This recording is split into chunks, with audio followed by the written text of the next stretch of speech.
Okay, this is the first Sunday of the month of March, no? Unang Domingo kini o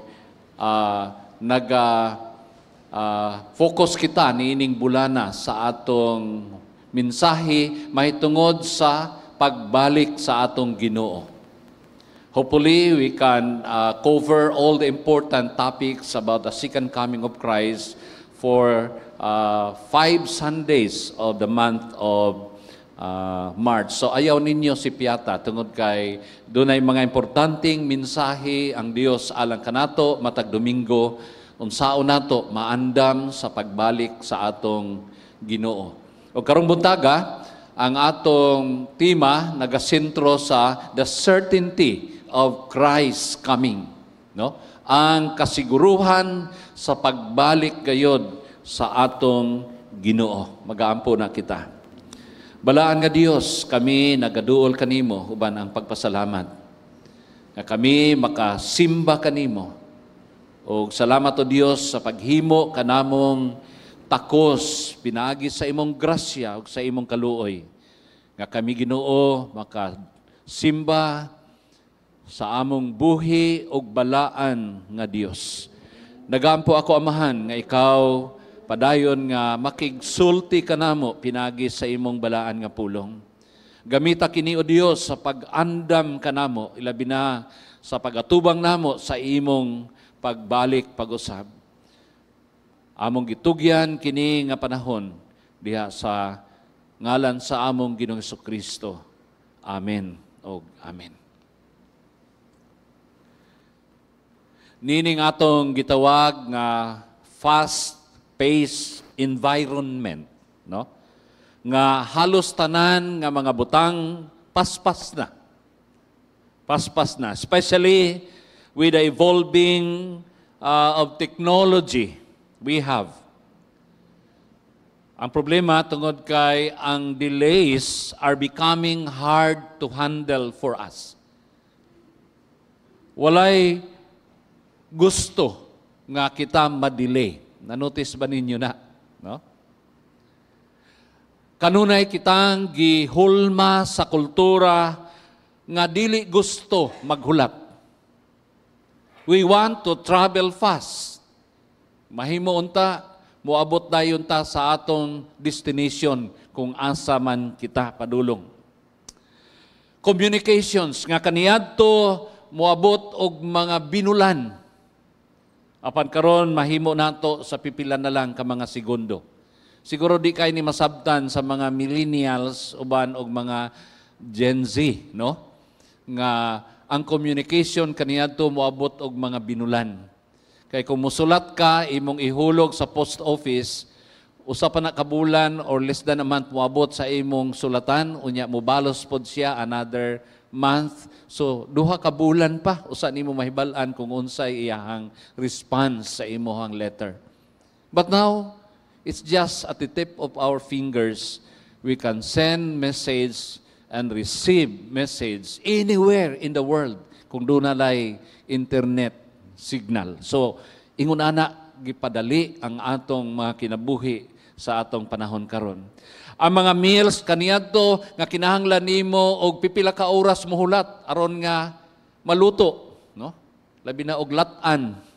Pero karon mahimo na nga madali na lang pinaagi sa mga microwave ovens. People used to have to wait sa dihang mupalit sila mga butang magtigom sa gyud. Magtigom og kwarta kay aron nga sunod bulan or sunod nga quarter makatigom na sila, makapalit na sila og unsay gusto nila nga paliton. Balay ba, sakyanan ba, ang mga appliances. Pero karon, kung doon na kay credit card, wa pa kay kwarta. Ma-enjoy na nimo, gusto makuha na nimo ang gusto nimo nga butang. So ingon ana nga gipadali ang atong mga kinabuhi. Nagkagamay, matod nila, nagkagamay ang mga tao, ang mga singles, sa paghulat sa kaminyoon hangtod ma-enjoy nila ang pleasures of sex. Karon advance na, no? Ang mga bata karon wa pa makasal, na tao na, no? kay gusto ta magdali, kanunay tang magdali. Most of us are no longer accustomed to waiting. Sahay dismayata kung maghulata sa mga tao nga gusto nato makauban. Apan mga kaigsunan, wa ba mo masayod nga ang paghulat usa-usab kini ka isyu kaniadto sa unang mga siglo in the first century, especially when we talk about the second coming of the Lord Jesus Christ. For example, ang mga taga-Thessalonica, ang mga Kristohanon sa Thessalonica, nag-express sila sa ilang concerns ngadto kang Apostol Pablo sa dihang ang uban ilang mga mahal sa kinabuhi nangamatay na. No? Nagsugod na o kamatay, gitawag kini nila og falling asleep. Tungod kay nasayod sila nga kini temporaryo lamang nga kahimtang. All the while, nagtuo sila nga ang pagbalik sa atong Ginoong Hesukristo mahitabo sa ilahang lifetime, sa ilang panahon nga mga buhi pa sila. O sa dihang ang uban kanila nangamatay na, kini nga mga Kristohanon nahimo silang distress, naguol sila. Tungod kay nagtuo sila nga ang pagbiya ni Kristo o ang iyang pagbalik hamubo lamang. And they began to grieve and worried about those who have died. So ang mga pangutana sa ilang hunahuna, mga kaigsunan, mao nga, kini ba silang mga nangamatay, makahimamat ba sila kang Ginoong Kristo diha sa kahanginan kung siya mo balik na? Kini ba sila nga ng mga matay, makaambit ba sila sa gingharian sa langit? Tungod sa ilang high level of expectation for the Lord to come quickly, o tungod kay wala man dayon mo balik ang atong Ginoong Kristo, they became disappointed. And when the mockers, dunay mga false teachers, gitawag kini og mga mockers, miadto kanila o nagbugal-bugal kanila, nahimo ning effective. It changed their minds tungod kay they were emotionally upset. Kining mga tao nga emotionally down sa dihang hayluho ni, dali rin silang mahaylo. Mao ni ang nahitabo nila mga kaigsunan. No doubt nga ang uban kanila nagsugod na og wonder, nahibulong na sila og nagduda na sila kung si Kristo mo balik bagayod. Mao ni ang naa sa ilang hunahuna. And to address their concerns, si Apostol Pablo, mga kaigsunan, misulat kanila sa 1 Thessalonians. Mabasa nato kini sa chapter 4, verse 13 to 17. Ug matod pa ni Apostol Pablo, we do not want you to be uninformed, to be ignorant, brethren, about those who are asleep. Ambot pasabot niini nangamatay na. So that you will not grieve as though the rest who have no hope. For if we believe that Jesus died and rose again, even so God will bring with him those who have fallen asleep in Jesus. Verse 15, for this we say to you by the word of the Lord, that we who are alive and remain until the coming of the Lord will not precede those who have fallen asleep. For the Lord himself will descend from heaven with a shout, with the voice of the archangel, and with the trumpet of God, and the dead in Christ will rise first. Then we who are alive and remain will be caught up together with them in the clouds to meet the Lord in the air, and so we shall always be with the Lord. Mga kaigsunan, to address their concern, mahitungod niadtong mga nangamatay na, nag-ingon si Apostol Pablo ngadto kanila, niining mga matinumanon nga nag-alagad sa Ginoo, nga nangamatay na, nga they are going to rise first, muuna sila sa pagbangon, o kita nga mga buhi pa inigabot ni Ginoong Jesucristo musunod kanila. So dili mo kinahanglan mag-uol. In fact, sila ang una nga musugat sa atong Ginoong Jesucristo. Ayaw sila kaguli, matud pa ni Apostol Pablo. And aside from the Thessalonians, doon na po'y grupo sa mga Jewish Christians nga kining mga tawana, because of persecution, they were driven out from Jerusalem o nagakatag sila throughout Asia Minor. Nga nag-struggle usab sila mahitungod sa pagbalik sa atong Ginoong Jesucristo.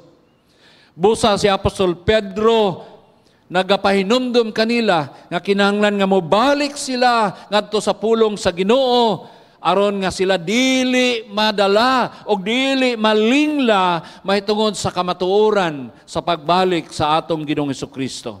Atong lantahon ang 2 Peter chapter 3, 1-4. Mao ni ang giingon ni Apostol Pedro. This is now, beloved, the second letter I am writing to you, in which I am stirring up your sincere mind by way of reminder. So this is a reminder, no? Kinahanglan pahinumduman kita kanunay. Ingon niya that you should remember the words spoken beforehand by the holy prophets and the commandment of the Lord and Savior spoken by your apostles. Know this first of all, that in the last days, mockers will come with their mocking, following after their own lust, and saying, where is the promise of His coming? For ever since the fathers fell asleep, all continues just it was from the beginning of creation. To warn the believers, gikan niining mga false teachers, niining mga gitawag niya og mga mockers, mga bugal-bugalon. So kay ilang gibugal-bugalan ang pagbalik sa atong Ginoo. Unsa ilang giingon diha? Asa naman ang gisaad nga mobalik ang Ginoo? Nangamatay na ang among mga ginikanan. Hangtod karon wala pa gyud mobalik ang Ginoo. Ilang gibugal-bugalan kini nga kamatuoran mga kaigsuonan. Busa mingon si Apostol Pedro, kinahanglan mahibaluan ninyo kini, know this. In other words, they have to understand how these mockers are going to operate. He warned them about their plan and their scheme aron nga dili sila malingla og mauban kanila og ilang i-deny ang pagbalik sa atong Ginoong Jesucristo. Si Apostol Pedro nagsugod siya sa verse 3, mingon siya first of all. Sa ibot pasabot niya na. Nagpasabot kini mga kaigsunan nga usa kini sa pinakaimportanteng butang nga ngay nilang mahibaluan, nga ngay niyang isulti ngadto kanila.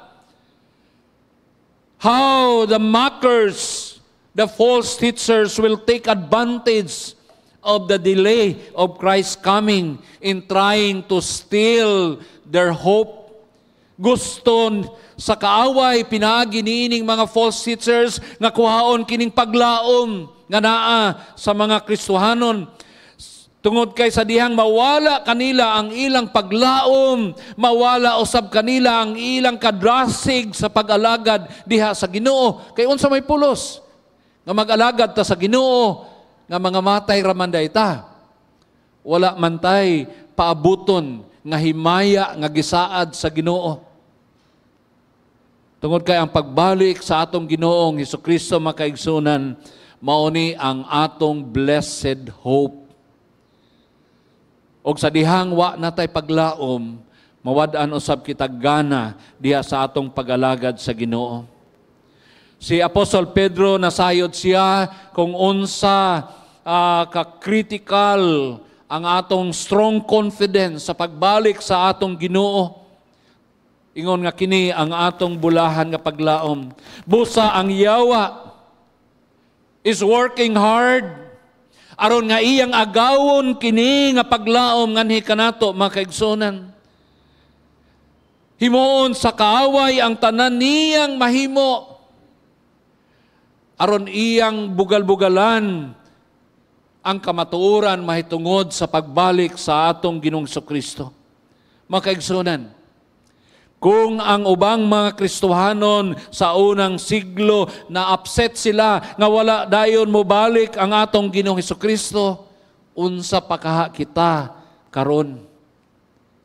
Nga dugay na kayo tang nagpaabot sa pagbalik sa atong Ginoong Kristo. More than 2,000 years na ang miagi ug hangtod karon wala pa gyud mo balik ang atong Ginoo. Dunay uban nga sa nahimong natental sa pagtuo nga dili di ay tinuod nga mobalik yun ang atong Ginoong Kristo. Ni atong miaging bulan, I had a privilege nga mag-share sa mga men no sa atong zone during the fellowship. Unsaon pag-share sa gospel, and then after I give them mga practical nga mga hints how to share the gospel. Usa sa mga men, I don't know kung asa siya gikan nga simbahan, ingon niya, Pastor, unsaon man nato pag-convince sa tao nga dugay nang nangalagad sa Ginoo.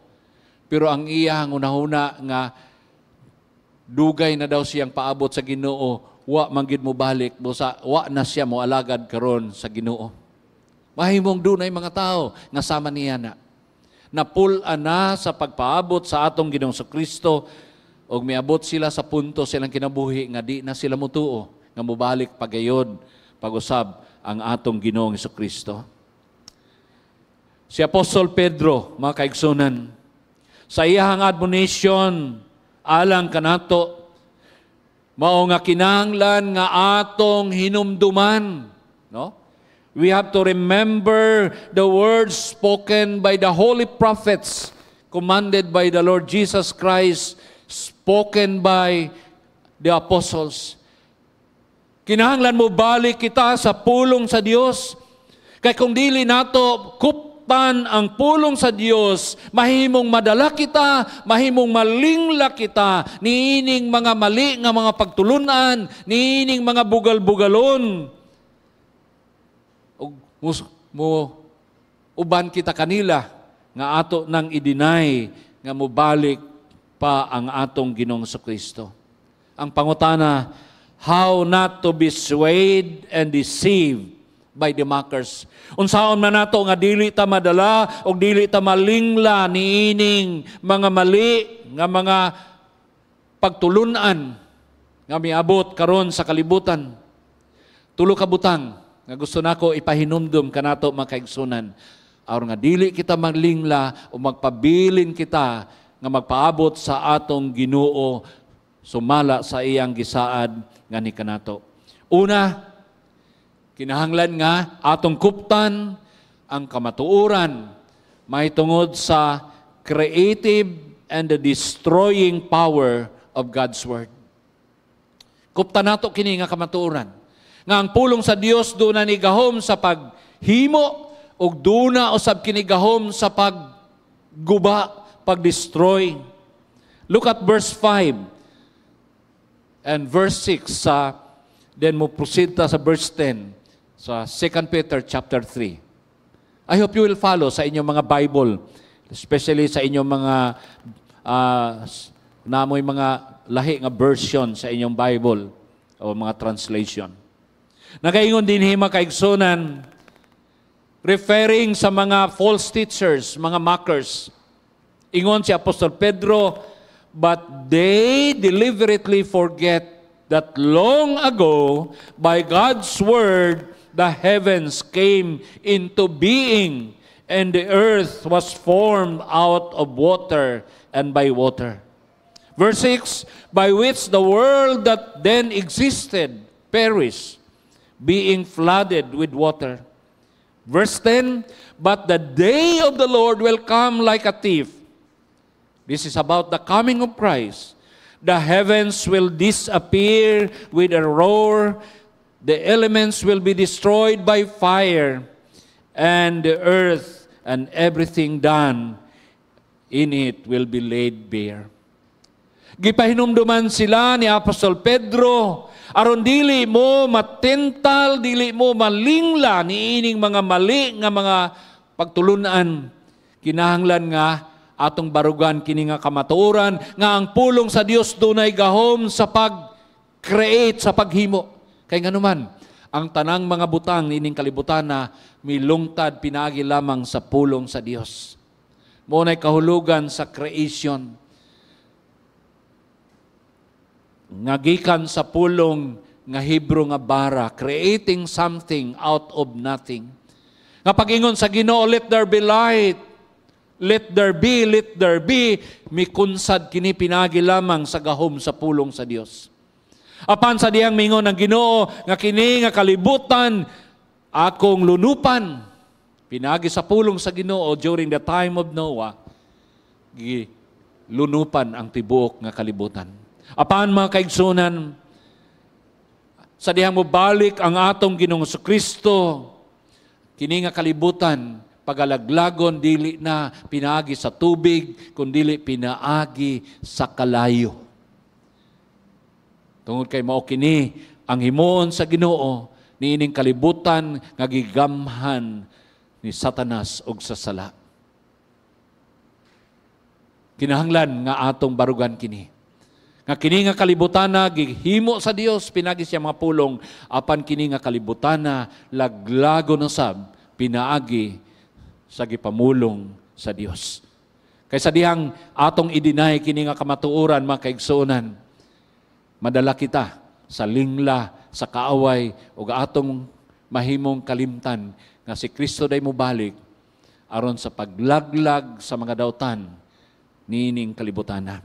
Ikaduha nga kamatuoran nga angay natong kuptan, mao nga atong kuptan ang kamatuoran mahitungod sa preserving power of God's Word. Nga ang pulong sa Dios di lamang dunay gahom sa paghimo, paglaglag, duna usab kini gahom sa pagpreserve. That's the reason why nga nung hangtod karon wala pa man laglaga sa Ginoo ang kalibutan kay iya pakining gi-preserve mga kaigsunan. Unsa iyang gingon sa bersikulo 7.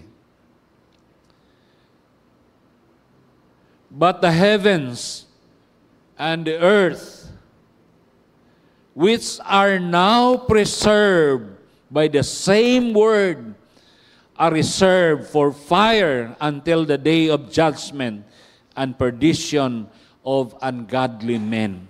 But beloved, do not forget this one thing, that with the Lord one day is 1,000 years, and 1,000 years as one day. Nganong niya pa man kita? Tungod kay gi-preserve pa kita sa Ginoo. Daga nagingon nganong wa pa man mobalik ang Ginoo, ingon ni Apostol Pedro, ang Dios lahi sa atong timetable. Kay mahimo nga ang thousands of years na to usa lang nakadlaw sa Ginoo. Lahi ang timetable sa atong Ginoo mga kaigsunan.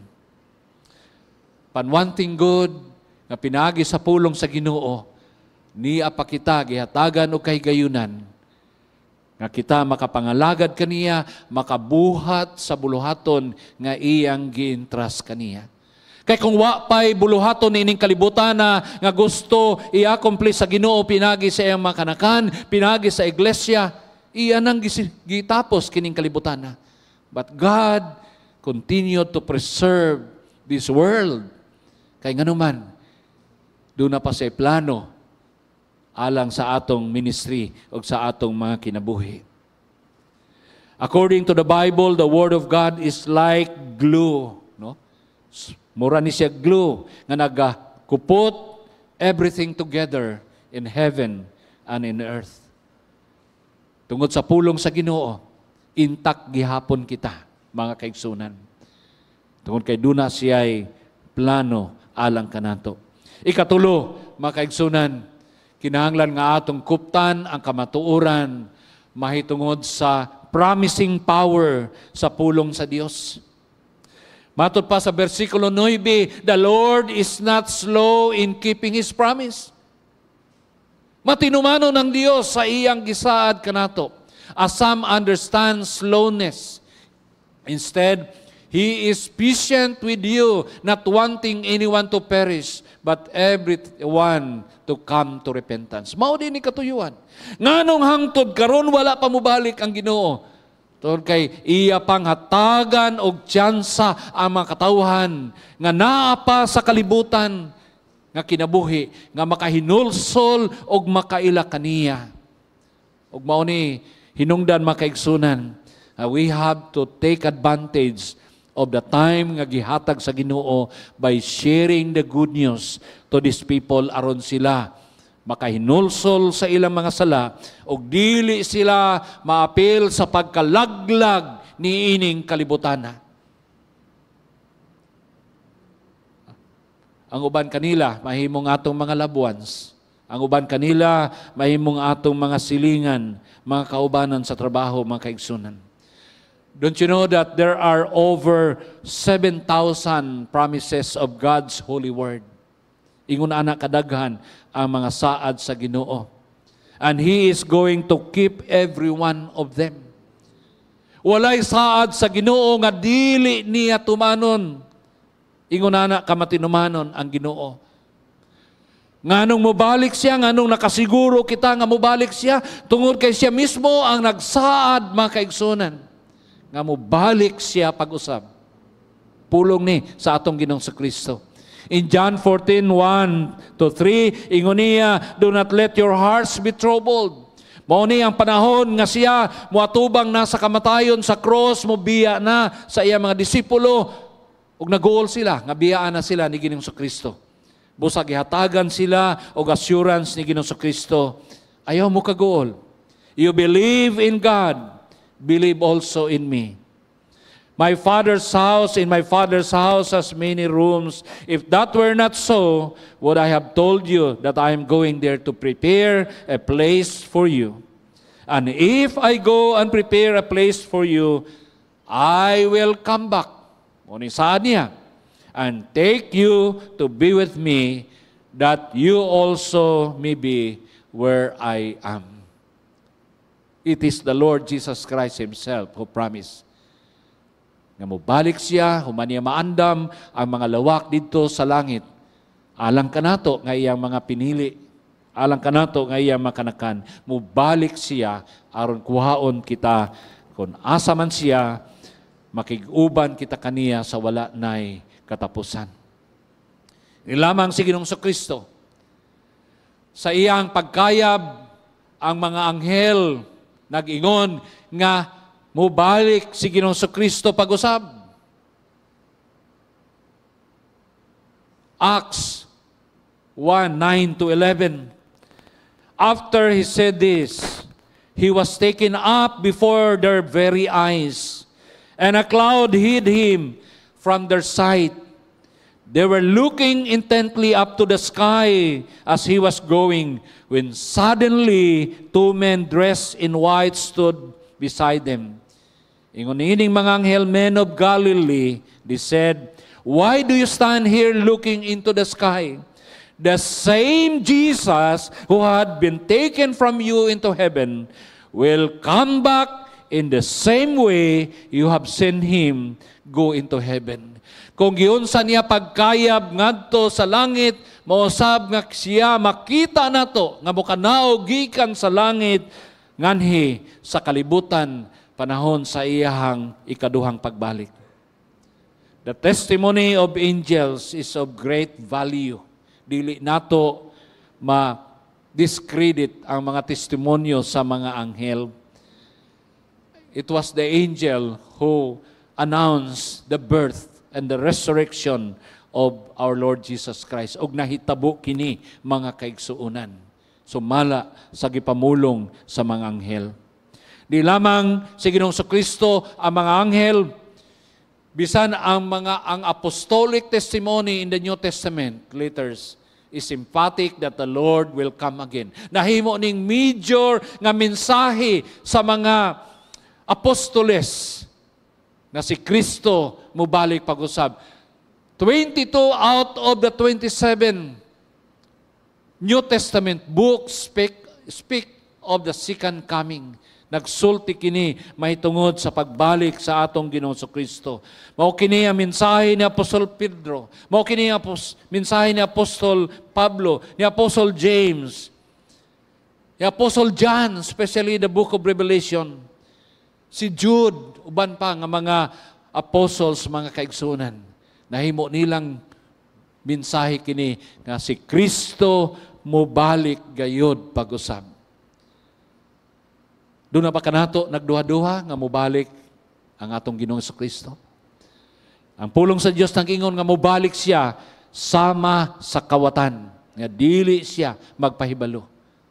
Any time of the day, mahimong moabot ang atong Ginoong Kristo. Ang challenge karon, mga kaigsunan, what then kung mobalik man ang atong Ginoong Kristo? Unsa may buot pasabot niya na. Mao kini ang giingon ni Apostol Pedro, mga kaigsunan. Ingon niya, since everything will be destroyed in this way, what kind of people ought you to be? Then siya pod mitubag, you ought to live holy and godly lives. Tungod kay laglagon man kini nga kalibutan, inigbalik sa atong Ginoong Kristo, unsa man klase nga kinabuhi, kinahanglan anaa kita. Matod niya, kinahanglan magkinabuhi kita nga balaan og Dios nun. Verse 12, as you look forward to the day of God and speed its coming, that day will bring about the destruction of the heavens by fire, and the elements will melt in the heat. But in keeping with His promise, we are looking forward to a new heaven and a new earth where righteousness dwells.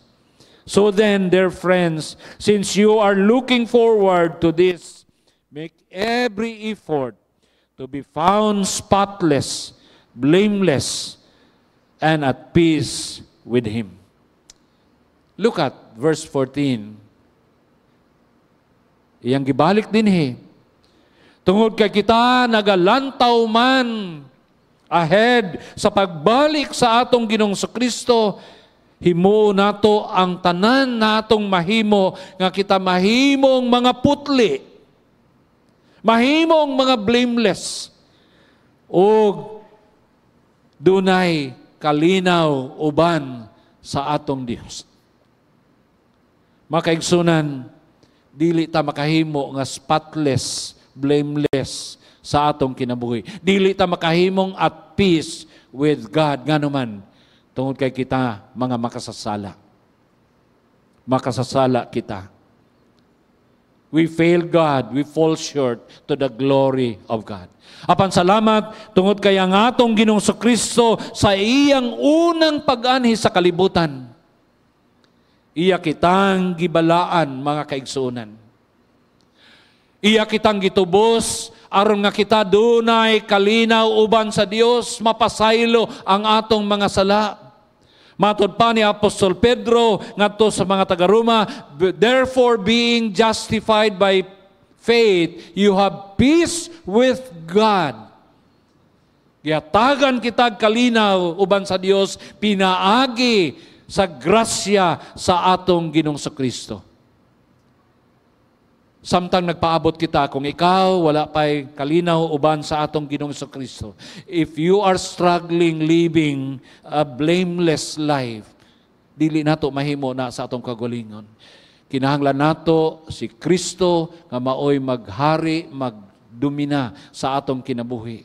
Ang atong himuon, mga kaigsunan, we will invite Him nga mahimong Ginoo og manluluwas sa atong mga kinabuhi. Aron nga kita balaanon sa Ginoo, aron tagaan taniyang kadaugan sa pagkinabuhi nga matarong sa iyang atubangan. And eventually, magkinabuhi kita nga dunay kalinaw uban ang atong Ginoo. Mga kaigsunan, let's bear this in mind. Everything God does has a preordained purpose. Nganong niya pamantani ining kalibutan na, doon na siya katuyuan niya na. and a preordained time to occur. Kung mubalik man siya, doon na siya gitakda nga panahon alang sa iyang pagbalik. God has a timetable for everything.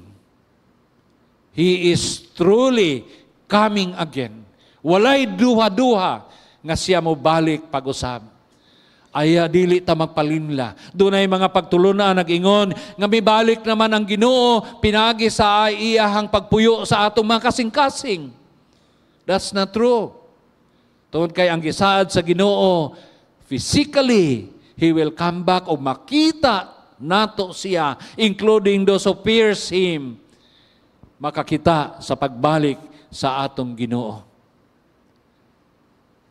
Aron dili kita malingla, mga kaigsunan, watay himuon kundili kupta nato ang kamatuoran gikan sa pulong sa Dios. Tungod kay ang pulong sa Dios dunay gahom sa paghimo ug sa pagdestroy. And this will happen sa dihang mobalik ang atong Ginoong Hesukristo.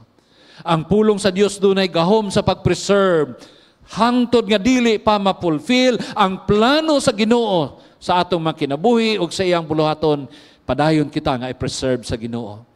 Ang iyang pulong makiksunan dunay gahom sumala sa iyang gisaad kanato nga mubalik gayud siya pag-usab o kining iyang gisaad iya gayong pagatumanon.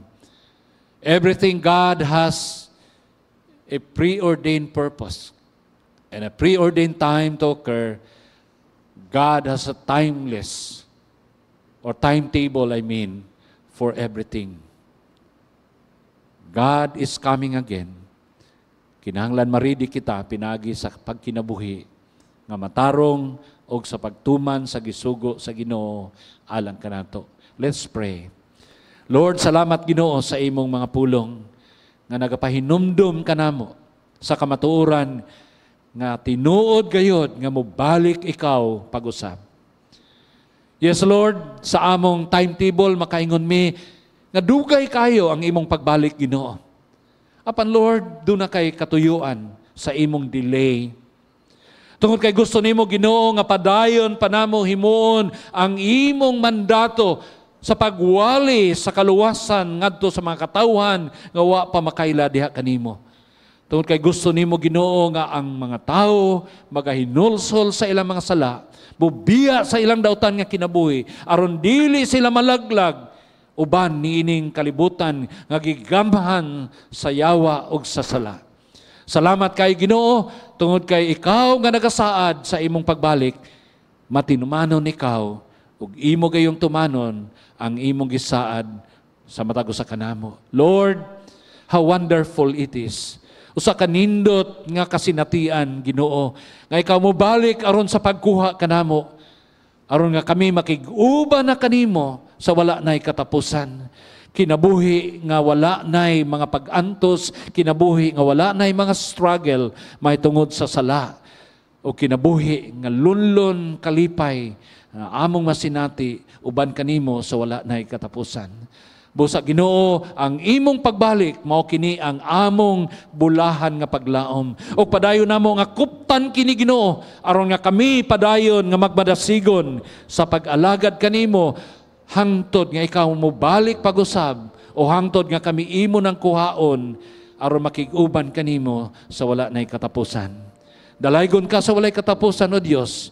Silyohi kini nga mensahe sa among mga hunahunag kasing-kasing aron walay usa kanamo Ginoo nga mahaylo, walay usa kanamo nga malingla sa mga pagtulunan nga miabot niining kalibutana.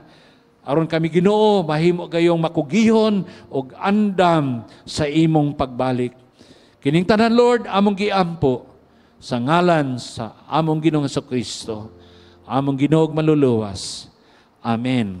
O Amen.